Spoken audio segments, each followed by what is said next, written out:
कतनो पीछा करते सुनहि छौला बबुअनमा होलिया में चलिया रंगते छौला हिरनमा अरे होलिया में चलिया रंगते छौला हिरनमा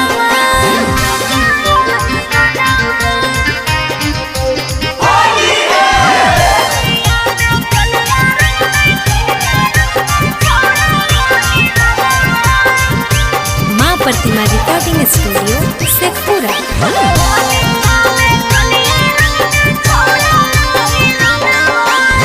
की करते फगुआ में छौड़ा पता बना मांगे यही रे त खहितै हमर पुआ पका बना मारे काबुली हे गे सुन की करते फगुआ में छौड़ा पता बना मांगे यही रे त खहितै हमर पुआ पका बना आगे छौड़ी मांझी जी के हो तोरे पर धियाना आगे छौड़ी महतो जी रंग थुन तोर सामना हर कतनो पीछा करते सुनहि छौला बबुअनमा होलिया में चलिया रंगते छौला हिरनमा अरे होलिया में चलिया रंगते छौला हिरनमा